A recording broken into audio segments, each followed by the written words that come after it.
There you go, school. There. Hey, right down the front there. About to wipe his nose. All right.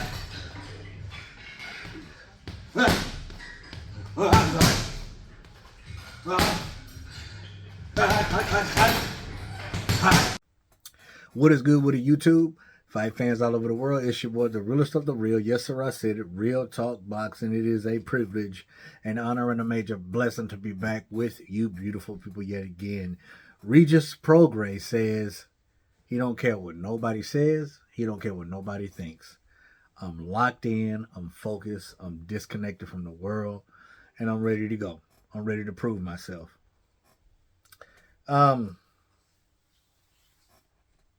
This man is the underdog for this fight. There's a lot of people picking Devin Haney to win. And even though I picked Devin Haney to win also, I stated before in other videos that I want Regis to win this fight. Rougarou. Man, you got to pull it off, man. You can tell in the interview that I saw, Fight Hub. He has been interviewed by multiple interviewers, and you can tell he's just tired. He's just sick of the interviews. He's sick of answering questions. He's sick of the repetitive questions. He's just tired of answering the same thing over and over again. You could literally see it in his whole demeanor, man, his aura. He's like, I'm tired of him and I'm ready to fight. Regis says that he has more than just power. Regis says that he can showcase more than his power. He said, I have speed, accuracy, good movement, and I have boxing skills. Well, there are things that he should and shouldn't do in this fight. And trying to display boxing skills is one of the things that he should not do, in my honest opinion. Because you're not going to outbox the boxer. You can outfight the boxer. You know what I'm saying? He needs to take a page out of Roberto Duran when he first fought Sugar Ray Leonard. Roberto made Sugar Ray fight his fight. And Sugar Ray was proud enough to think that he could stand toe-to-toe with Los Manos de Piedra. And that was a wrong move. And that's what Regis is going to have to do with Devin Haney. Now, he says that, I'm not really worried about what people are thinking or what people are saying. You can say what you want. I don't care. He says, I've been in camp for 4 months now. Hopefully he's not overtrained. But I've been in camp for 4 months, and I'm locked in.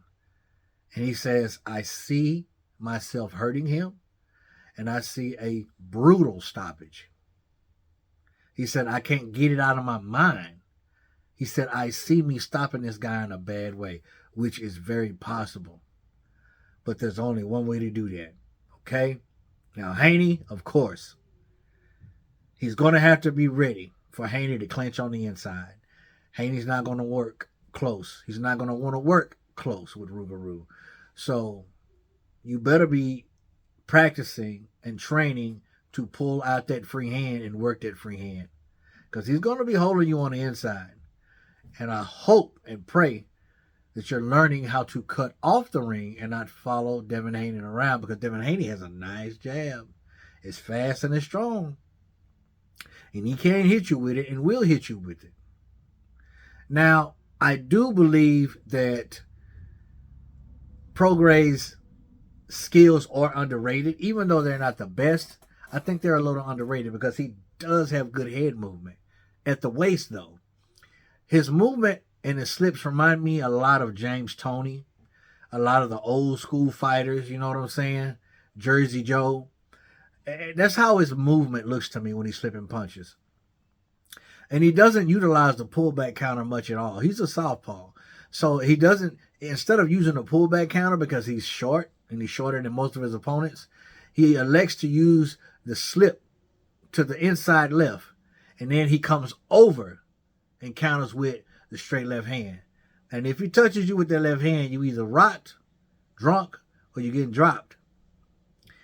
Now, there's things that he's going to have to do to lure Haney in. Because Haney's going to be at mid-range to far.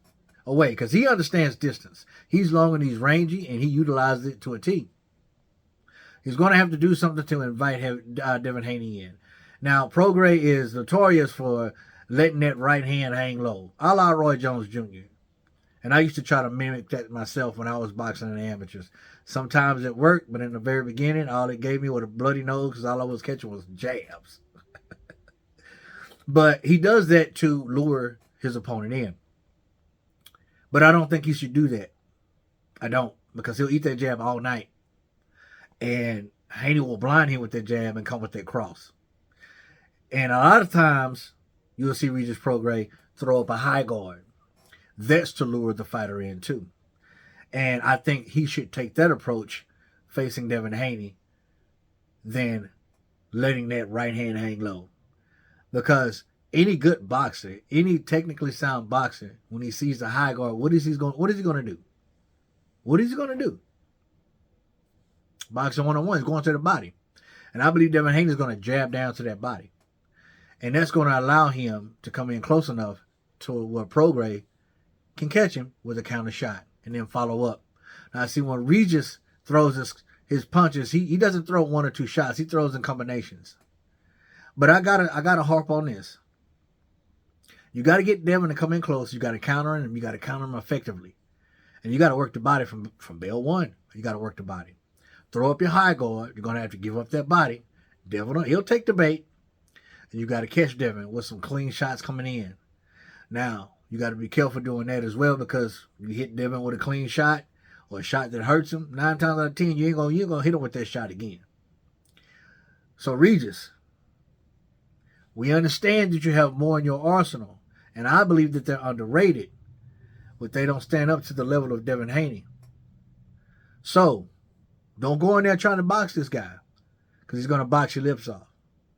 You got to be Roberto Duran in his first outing with Sugar Ray Leonard. You have to lure him into a firefight. And that's not what Devin wants to do, but you got to make him. And that means you got to be in shape. You got to be in tip-top shape. And you got to give up that body in order for him to come closer.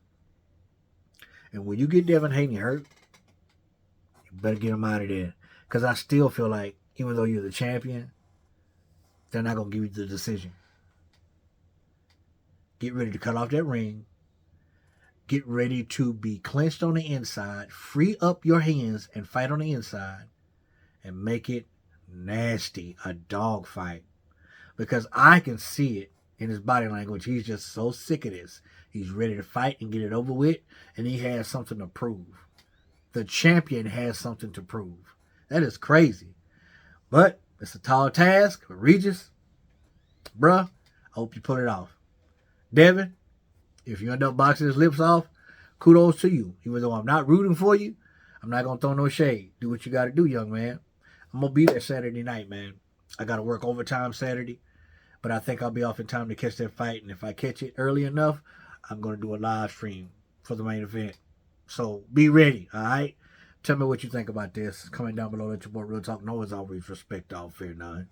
God bless. Until next time, Real Talk Boxing. I'm up and I'm out of here. Bang.